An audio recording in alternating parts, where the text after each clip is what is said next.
Yo, what's up, guys?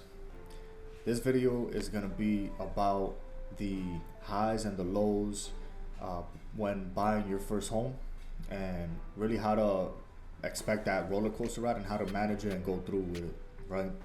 Uh, from what I've seen in the past, guys, a lot of people, especially first-time buyers, they don't know exactly what to expect when they first start off their journey in home buying, and then even every step of the way and afterwards. So, guys, it is a roller coaster ride. There are highs, there are lows, but the important thing is to just take it all in. Know that it's a process and have fun, no matter what stage you're in.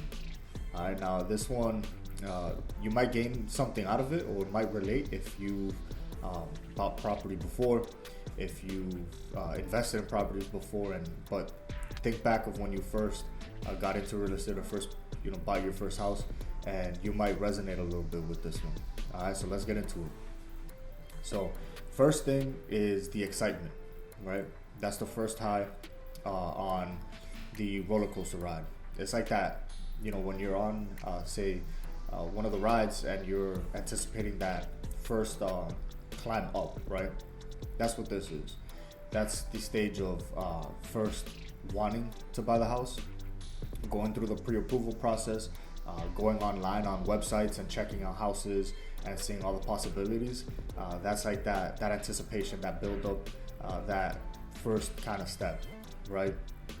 It's really the thrill of the house hunting, right? And imagining yourself in all these different places. You picture yourself in that nice condo, or you picture yourself into that nice single family house, and the hope and the anticipation is of finding your perfect home, right? So with all that, really emotions are high, you're getting excited and going through that process, right? From what I've seen, the important part, and I want to kind of stress this part, is to ask as many questions as you can, so that what the rest of kind of like the roller coaster ride is going to look like, right?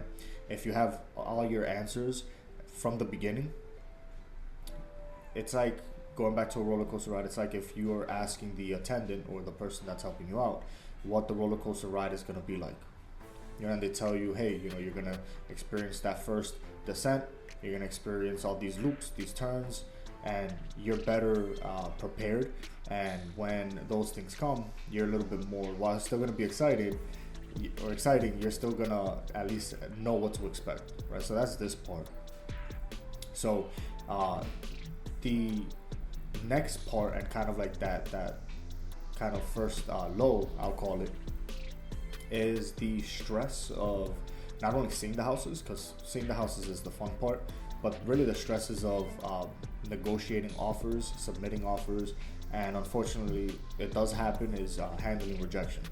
All right, I know a lot of people, they don't really handle rejection well, so it can add up and it can really get to a lot of people.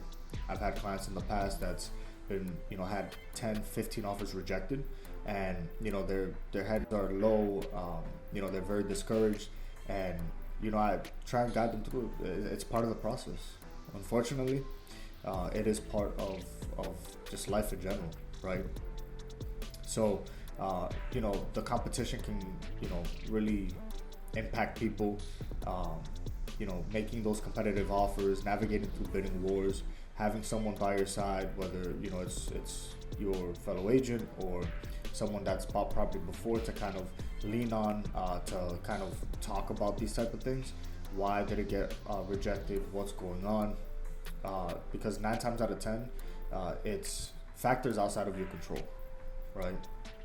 Might be getting an offer rejected just because simply somebody accepted a higher offer, right? You were priced out. It happens, but anyways, going back to the stresses of those offers, right?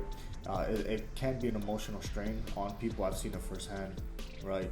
I've seen it go from that excitement of seeing houses to, well, I'm not going to get this offer accepted, and it's all about mindset, guys.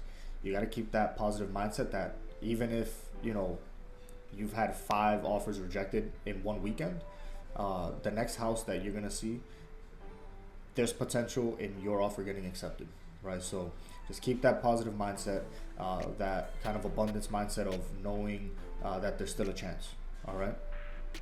So now climbing back up to the next kind of thrill is when your offer finally does get accepted, right? After submitting a bunch of offers, not knowing where you stand, probably a lot of time, spent looking at these houses and submitting offers and going through that whole motion, your offer finally gets accepted, all right?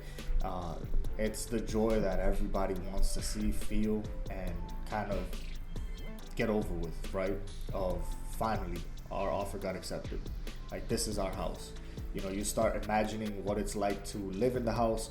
You start to think of furniture, decor, all types of things, right? Paint colors. So, the real joy of when you finally find the house that you love and that you can envision yourself being in, right? There's a sense of accomplishment that comes with that. Even though you're not all there yet, just being able to cross that hurdle, there is that excitement, all right? What I found to kind of bring it back down to earth a little bit is in this process, or in this step of the process, is to be mindful and understand that you're still not all the way there yet, but you're at a point where you're getting into motion of things, right? Understand that, yes, it's great, you found your house, but keep in mind that there are other factors, other contingencies, and a bunch of other stuff that can happen. And it's something that I relay to my people all the time is, okay, offers accepted, but remember, there's still, say, a mortgage contingency if that applies. There's still an inspection contingency. There's still other steps throughout the process. Get excited, but trust in me, or trust in your agent that things are going to go smoothly, and that everything is going to go through the way that it should. All right. After that, I'd say the next kind of apprehension that people might feel is that those steps before the closing, right? So whether going back to those contingencies, whether it's the home inspection, whether it's the appraisal, whether any kind of thing, right?